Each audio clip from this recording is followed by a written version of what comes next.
Olá, louvado seja nosso Senhor Jesus Cristo, para sempre seja louvado, glória ao Pai, ao Filho e ao Espírito Santo, como era no princípio, agora e sempre. Amém. Queridos irmãos e irmãs, paroquianos da nossa paróquia, Nossa Senhora da Badia, Diocese de Cristalândia, graça e paz, que Deus abençoe e ilumine a todos nós, unidos na fé e na oração, nesse dia 28 de outubro de 2024, nessa segunda-feira, dia de São Simão e São Judas Tadeu, apóstolos. Simão, por Lucas apelidado de Zelote, talvez porque militara no grupo anti-romano dos Zelotes. Por Mateus e Marcos é chamado de cananeu, do termo aramaico que significa zelote. Judas é chamado Tadeu, ou Judas de Tiago. Na liturgia, na última ceia, dirigiu a Jesus e perguntou: Senhor, como se explica que tu te manifestarás a nós e não ao mundo? Jesus lhe respondeu que a autêntica manifestação de Deus está reservada a quem ama e observa sua palavra. Uma carta do Novo Testamento leva seu nome. A festa deles, no dia 28 de outubro, é lembrada pelo calendário jerominiano do século VI. E celebrando aí São Simão e São Judas Tadeu, nós nos encontramos com o Evangelho de Lucas, capítulo 6, versículos de 12 e 19. O Senhor esteja convosco, Ele está no meio de nós. Proclamação do Evangelho de Jesus Cristo segundo Lucas. Glória a vós, Senhor. Naqueles dias, Jesus foi à montanha para rezar e passou a noite toda em oração a Deus. Ao amanhecer, chamou seus discípulos e escolheu 12 dentre eles, aos quais deu o nome de apóstolos. Simão, a quem impôs o nome de Pedro, e seu irmão André, Tiago e João, Filipe e Bartolomeu, Mateus e Tomé, Tiago, filho de Alfeu, e Simão, chamado Zelota, Judas, filho de Tiago, e Judas Iscariotes, aquele que se tornou traidor. Jesus desceu da montanha com eles e parou num lugar plano. Ali estavam muitos dos seus discípulos e grande multidão de gente de toda a Judéia e de Jerusalém, do litoral de Tiro e Sidônia.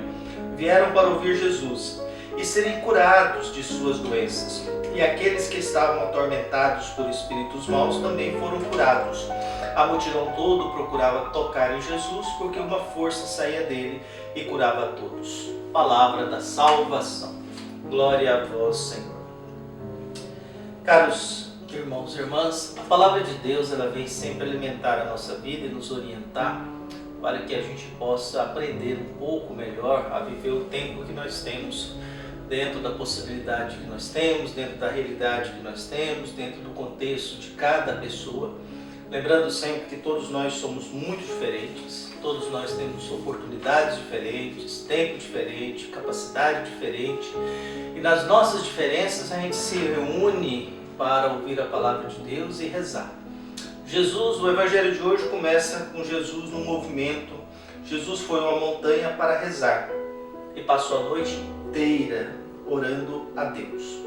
Então nós temos Jesus, uma montanha que é o lugar teológico do encontro com Deus, uma noite inteira de oração, e depois dessa noite inteira de oração, Jesus toma uma decisão. Chama seus discípulos, escolhe 12. Escolhe 12. Nós estamos celebrando hoje Simão e Judas Tadeu. Então chama 12, que vai lembrar as 12 tribos de Israel e vai substituir as 12 tribos de Israel, que eram as tribos que compunham o povo de Deus do Antigo Testamento. No Antigo Testamento você faz parte do povo de Deus se você nasce judeu. No Novo Testamento você faz parte do povo de Deus se você acredita no testemunho dos apóstolos. Se você acredita na experiência, no testemunho de fé dos apóstolos que viveram e fizeram uma experiência de encontro com o ressuscitado. Por isso agora o que nos une não é mais uma raça, uma identidade de um povo, mas o que nos une é a fé no ressuscitado. Por isso Jesus coloca esses 12, primeiro na lista, sempre o primeiro é Pedro e o último é Judas, o traidor, Judas Iscariotes, essa é sempre. Alguns são ligados ao grupo Zelotas, que era um grupo anti-romano, armado, outro é cobrador de impostos, outros são pescadores, são muitos homens ligados a trabalhos de atividade. Feita isso na montanha, existe um movimento e uma mudança de lugar. Desce da montanha e se encontra na planície. A planície é o lugar da atividade pastoral. é o lugar da missão. Por isso ali uma multidão vai ao encontro de Jesus e todos são curados da sua doença, são libertados dos seus tormentos. Ali a atividade de quem fez uma experiência de Deus na montanha, de quem foi escolhido para ser apóstolo da montanha, é na planície que existe a atividade pastoral. É na planície que existe a ação. E qual que é a primeira ação? Devolver saúde física e mental para o ser humano. Libertar o ser humano dos demônios, libertar o ser humano das enfermidades e das doenças.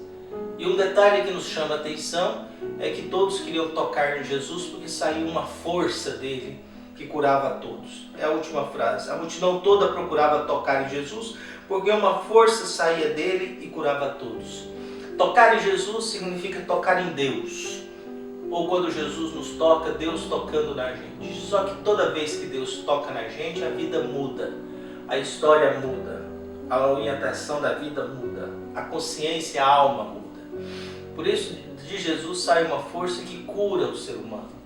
No mundo de doentes, seja lá de todas as formas, hoje nós somos muito mais doentes e ao mesmo tempo as nossas doenças são muito mais emocionais, são muito mais psíquicas do que necessariamente virótica.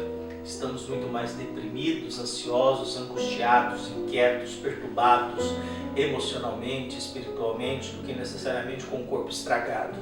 Nós nunca tivemos tantas farmácias nas esquinas dos lugares que a gente vive e nunca tivemos tanta doença, tanta fragilidade humana.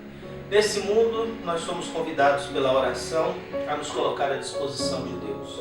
Permitir que Jesus nos toque e, ao nos tocar, devolva a cada um de nós a força necessária que precisamos para tocar a vida, para dar testemunho da nossa fé, para respeitar o próximo, para acolher o outro, para servir aonde nós estamos e da melhor forma possível. Por isso que Deus esteja no nosso coração, na nossa vida, para que a gente, orientados pela palavra de Deus, sejamos alimentados por esse Jesus que escolhe alguns da montanha para que esses cure as pessoas na planície, para que esses prestem o serviço. E talvez é isso que a igreja tem que fazer, precisa fazer, é a missão da igreja. Na planície, devolver saúde, devolver sanidade e santidade ao ser humano. Um abraço, até mais.